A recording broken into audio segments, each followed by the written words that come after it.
예, 무더기와 한풀 꺾인 것 같습니다. 그렇죠. 오늘 아침에 좀 선선했습니다. 그러다 오늘도 이 건강한 모습으로 함께 하신 여러분들을 진심으로 환영하며 그리고 사랑합니다. 자, 오늘도 먼저 주양의 인사말로 서로 인사하겠습니다. 시작! 구원의 복을 누리고 나눕시다. 우리는 지난 두 번의 주일 설교를 통해서 요한복음 15장에 담긴 하나님의 은혜의 흐름을 추적해 왔습니다. 1절부터 8절까지의 포도나무 비유를 통해서 흙바닥을 뒹구는 쓸모없는 가지 같은 우리를 포기하지 않으시고 번쩍 들어올려 보혈의 피로 씻기시며 지지대에 묶어주시는 농부이신 아버지의 그 긍휼과 은혜를 함께 나누었습니다. 이어지는 9절에서 17절까지의 말씀을 통해서는 우리를 종의 자리에 그냥 두지 않으시고 세상에서 구별하여 왕의 마음을 나누는 영원한 친구로 신분을 격상시켜 주신 하나님 은혜도 함께 나누었습니다. 그리고 예수님의 친구된 자들이 맺어야 할 궁극적인 열매가 바로 공동체 안에서 주님의 사랑으로 서로 사랑하는 것임도 확인했습니다. 그런데 이제 오늘 본문에 이르러 이 말씀의 분위기가 급격하게 바뀝니다.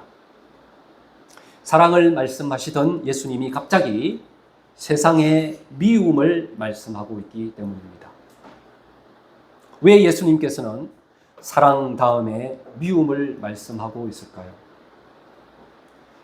우리는 종종 예수 잘 믿어 하나님의 사랑을 받으면 내 삶의 모든 문제가 해결되고 풀리고 세상에서도 환영받아야 하지 않은가라는 그런 그릇된 기대 속에 빠집니다. 그러나 성경은 결코 고난 없는 면류관을 약속하지 않고 있습니다. 예수님은 너무나도 분명하게 너희가 세상에서 환난을 당하나 담대하라, 내가 세상을 이기었노라 말씀하셨습니다. 그래서 참된 신앙은 고난이 없는 삶이 아니라 고난 속에서도 예수 그리스도와 함께 걷는 그런 삶을 우리는 잊지 않아야 합니다. 이제 오늘의 말씀을 통해 그럼 왜 세상이 이렇게 우리를 미워하는지, 성도를 미워하는지 그 신학적 본질을 파헤쳐 보고 그리고 이 세상 속에서 빛으로 살아가는 법을 우리가 확인하도록 하겠습니다.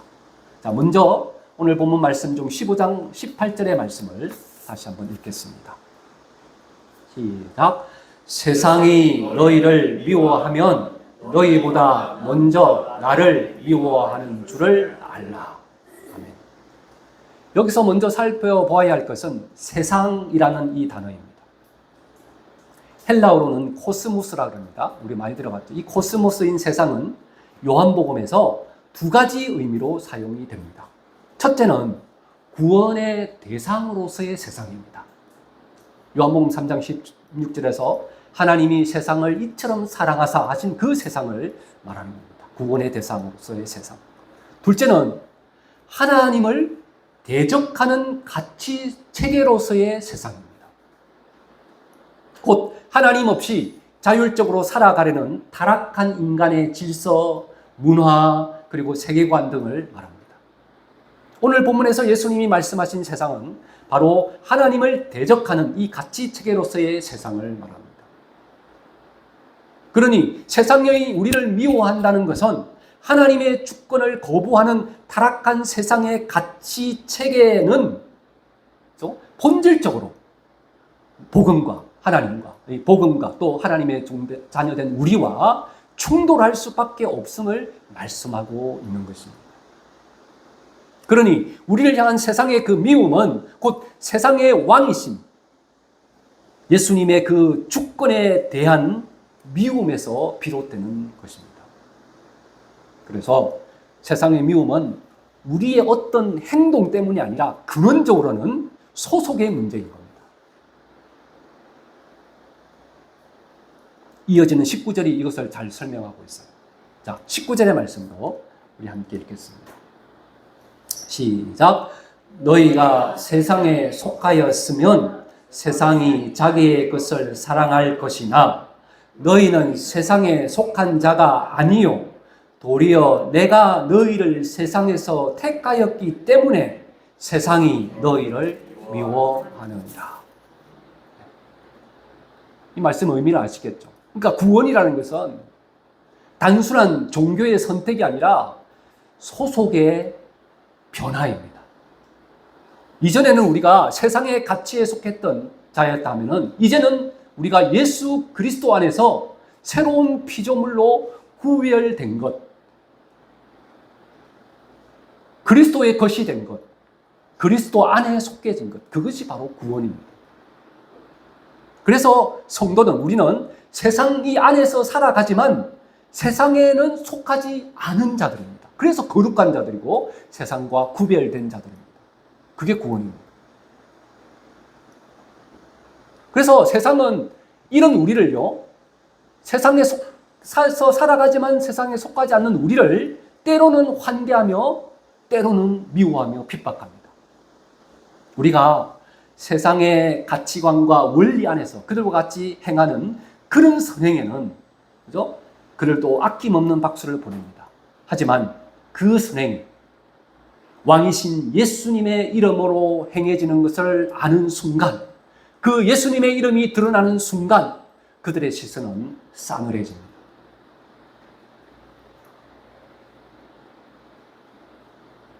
이어지는 20절은 우리를 향한 그러한 싸늘한 시선이 우리의 주인이, 나의 행함 이전에, 행동 이전에 우리의 주인이 주님이라는 데 있는 것임을 다시 한번 확인시키고 있습니다. 자, 20절도 한번 읽어봅시다.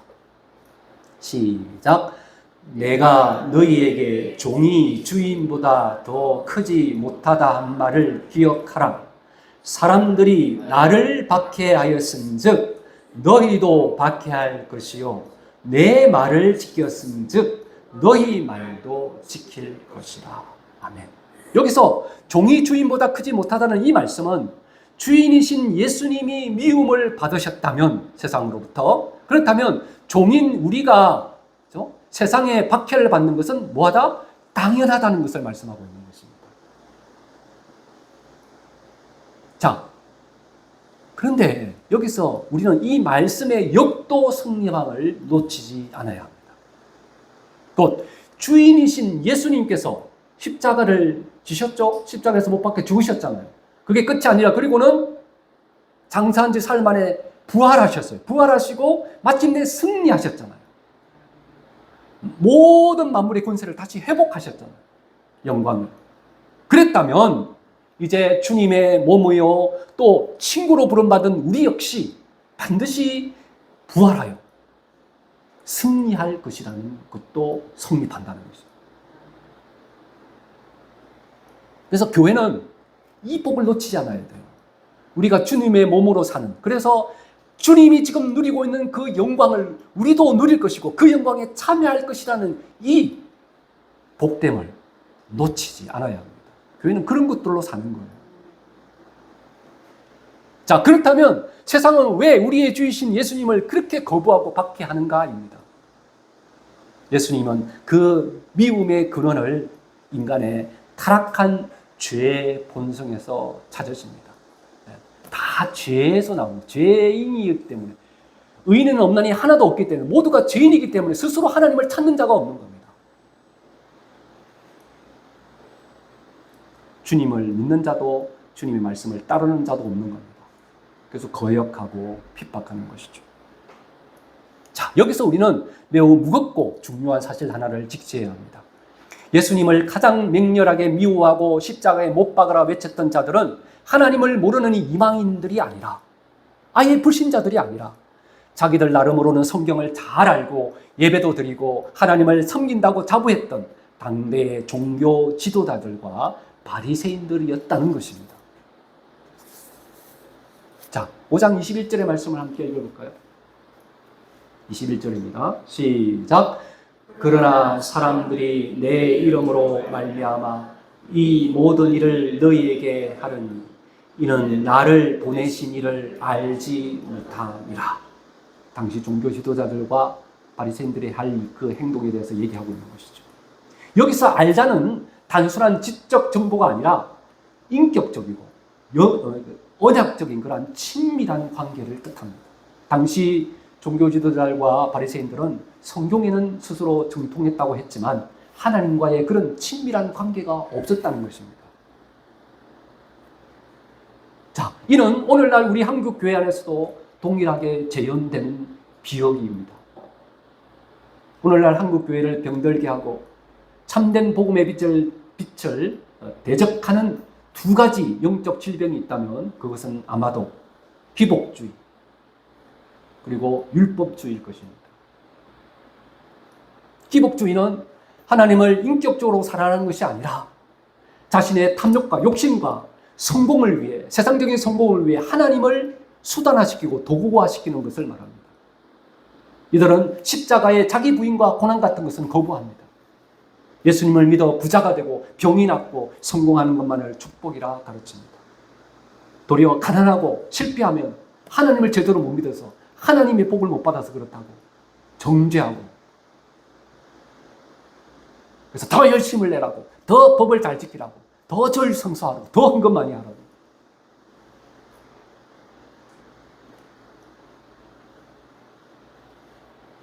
그리고 율법주의는 하나님의 은혜보다 자신의 종교적 행위와 의를 더 앞세웁니다.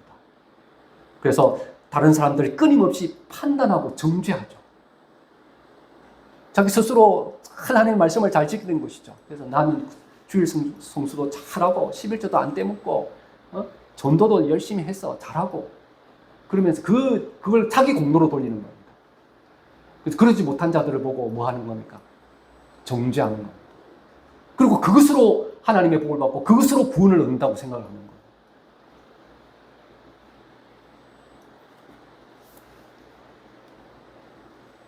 그래서 우리가 십자가의 은혜와 거룩함을 따라 살려고 하면 우리는 믿음으로 구원한다고 알고 있잖아요. 오직 예수 그리스도의 십자가의 그 복음으로, 그 공로로 우리가 구원을 얻잖아요. 이렇게 살려고 할 때 세상의 미움보다 오히려 교회 안에 기복주의자들과 이 율법주의자들의 거센 도전을 받을 때가 더 많다는 겁니다. 그런데 그들이 그래서 왜 그렇게 유별나게 믿느냐, 우리를 보고 적당히 세상과 타협하며 복이나 받지 왜 그렇게 손해보며 미련하게 사느냐 식으로 우리를 조롱하는 그들의 일이 있는데 그렇게 조롱하는 이유는 하나입니다. 명백합니다. 예수님의 말씀처럼 그들이 누굴 제대로 참으로 몰라서, 하나님을 참으로 몰라서, 제대로 하나님을 몰라서, 제대로 예수님을 몰랐기 때문에, 그래서 그렇다는 거예요. 이어지는 22절의 말씀을 함께 읽겠습니다. 시작. 내가 와서 그들에게 말하지 아니하였더라면 죄가 없었으려니와 지금은 그 죄를 핑계할 수 없느니라. 자, 예수님이 이 땅에 오심으로 그들의 죄는 핑계할 수 없는 것이 되게 되었다, 이 얘기입니다. 어두운 방에서는 공기 중에 먼지가 안 보이죠. 그러나 강력한 햇빛이 비치면 수많은 먼지가 적나라하게 드러나잖아요. 햇빛이 먼지를 만든 게 아닙니다. 원래 있던 먼지를 드러내게 할 뿐이죠.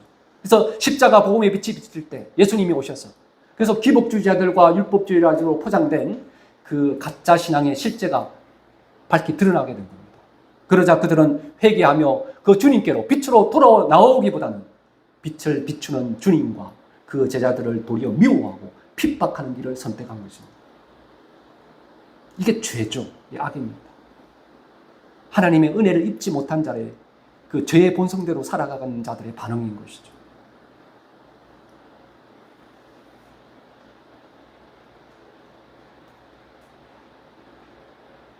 이제 예수님은 이 미움이 지는 영적 식재를 더 깊이 명확하게 또 밝혀주고 있습니다. 23절과 24절을 함께 읽겠습니다. 시작. 나를 미워하는 자는 또 내 아버지를 미워하느니라. 내가 아무도 못한 일을 그들 중에 하지 아니하였더라면 그들에게 죄가 없었으려니와 지금은 그들이 나와 내 아버지를 보았고 또 미워하였도다. 우리는 이 말씀 속에서 요한복음을 관통하는 놀라운 삼위일체적인 신학 논리를 발견하게 됩니다. 예수님은 제자들과 예수님과 아버지 하나님이 뭐라고요? 거룩한 연합으로 하나 되어 있음을 지금 선포하고 있는 겁니다. 당시 유대 종교인들은 자신들이 오직 성부 하나님만을 진심으로 사랑하고 섬긴다고 자부하고 있었죠. 그러나 예수님은 단호히 선언합니다. 뭐라고요? 아들을 미워하는 것은, 그러니까 나를 미워하는 것은 아버지를 곧 미워하는 것이다. 너희들이 믿는 그 성부 하나님을 미워하는 것이다. 왜입니까? 아버지와 아들이 하나이시기 때문입니다. 그들이 하나님을 제대로 몰랐다는 것은 예수님이 하나님임을, 예수님이 하나님의 현현이심을 그들이 알지 못했다는 겁니다. 예수님이 메시아인 것을 인지를 알지 못했다는 것이죠. 바로 하나님의 거룩하심과 사랑과 진리가 그 아들 예수 그리스도 안에 온전히 육화되어 나타나신 분이 예수님이라는 사실을 그들은 몰랐다는 것이죠. 그게 하나님을 제대로 모르는 것이죠. 그렇게 성도가 그리스도의 말씀에 순종하여 세상에서 미움을 받을 때 그 미움은 단순히 나 하나라는 개인을 향한 것이 아니라는 겁니다. 그것은 나를 거쳐서 어디로? 예수님께로 가고, 그리고 예수님을 거쳐서 결국 성부 하나님을 향한 미움과 같은 것입니다. 더욱 무서운 말씀은 그들이 나와 내 아버지를 보았고 또 미워하였다는 예수님의 말씀입니다. 그들이 예수님 자신과 내 아버지를 보았대요. 그리고는 어떻게 반응이? 미워하였다는 겁니다.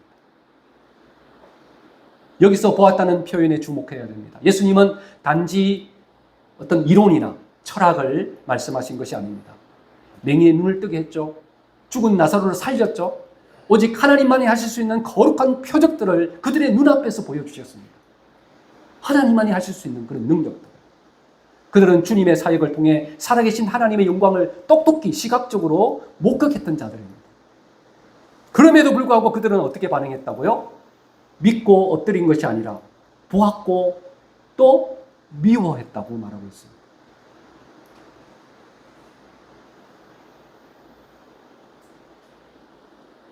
여기에 타락한 그 종교심의 무서운 결론이 있습니다. 그들이 예수님을 핍박한 것은 하나님의 증거가 부족해서가 아니라 하나님의 거룩한 인재를 직접 보았음에도 자기들의 종교적 기득권과 위선이 무너지는 것이 싫어서 의도적으로 하나님을 거부하고 미워하는 것입니다. 결국은 죄의 문제가 해결되지 않은 것들이죠. 죄에서 나오는 자기 욕심과 탐심으로 예수님을 미워한 것입니다. 그러니 이런 말씀을 보면서 오직 하나님의 은혜로, 오직 하나님의 은혜입니다. 오직 하나님의 은혜로 이 악에서 구별되어 이 죄 있는 자리에서 택함을 받아 구별되어서 주님의 몸으로, 주님의 친구로, 예수님의 친구로, 하나님의 자녀로 부름받고 살고 있는 우리의 복됨을 아셔야 됩니다. 우리들이야말로 은혜로 눈뜬 자들입니다. 예수님을 하나님의 아들이라고 부를 수 있는 자들 아닙니까? 이게 교회가 가진 복입니다.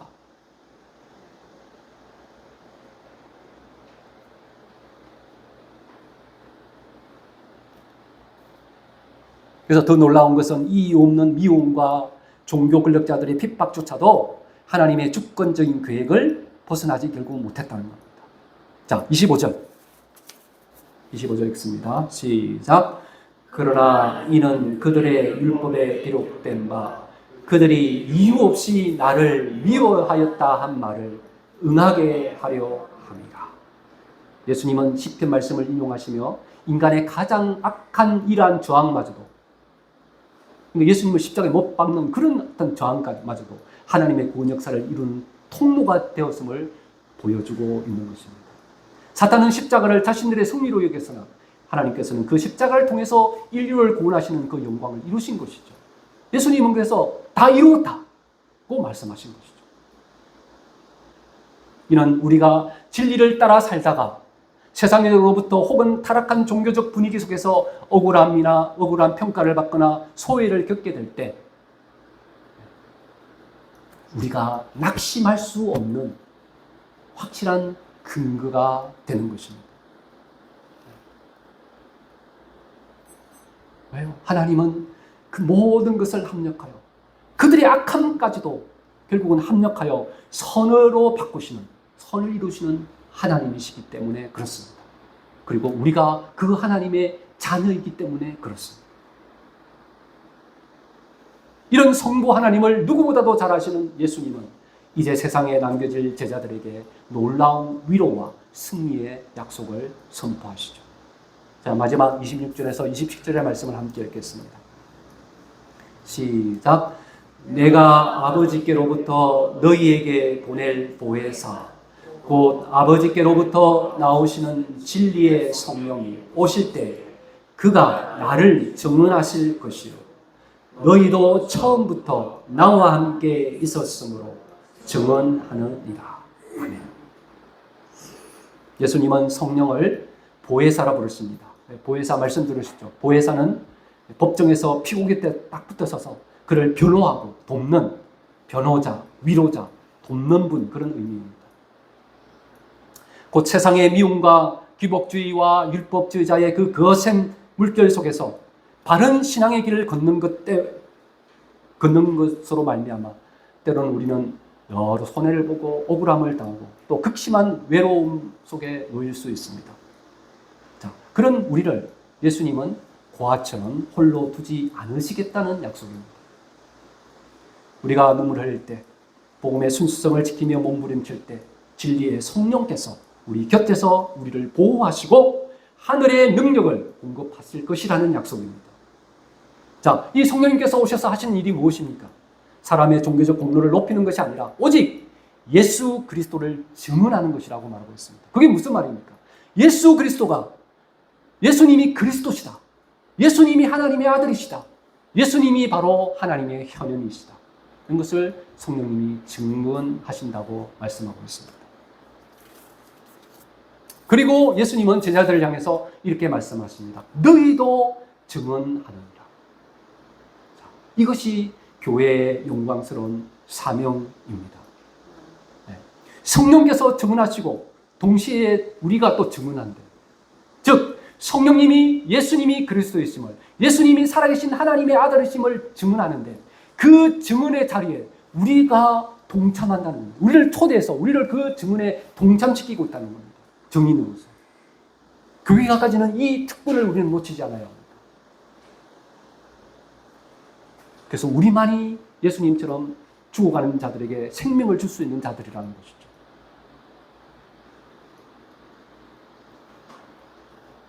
그래서 이제 오늘 우리가 함께한 이 본문은 미움을 받는 고난에 대한 비관적인 것이 아니라 그 모든 대적과 핍박을 뚫고 나아가는 영광스러운 증언에 대한 말씀인 것입니다.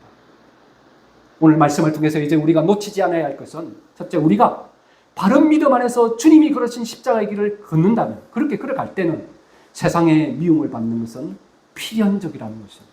혹은 바른 믿음에 서 있지 않은 율법주의나 기복주의자들로부터 도전을 받는 것은 필연적이라는 것입니다. 그게 자연스러운 것이고 당연하다는 것입니다. 심지어 교회의 이름을 가진 기복주의자와 율법주의자로부터 거센 저항을 받게 될 것이라는 것입니다. 하지만 그 미움과 그 저항이야말로 우리가 예수님의 참된 제자라는 명백한 영적 증거라는 사실을 놓쳐서는 안 됩니다. 그러니 나의 신앙생활에 이런 세상의 미움과 저항이 전혀 없다면, 전혀 없어요. 그게 문제라는 것입니다.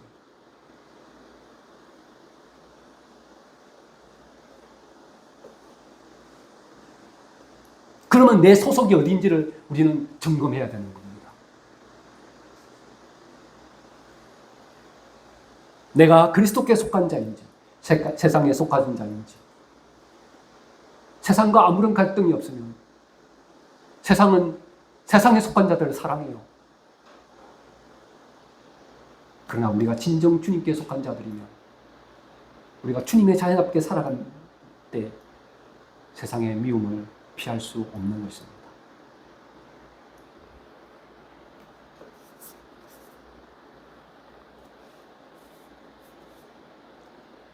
그리고 나아가 주님의 친구로서 미움받는 이 세상에서, 그래서 이제 빛으로 사는 법은 우리를 거쳐 삼으시고 우리와 늘 함께 하시며 우리를 도우시는 성령님께 의지하는 겁니다. 의탁하는 겁니다. 우리의 전부를.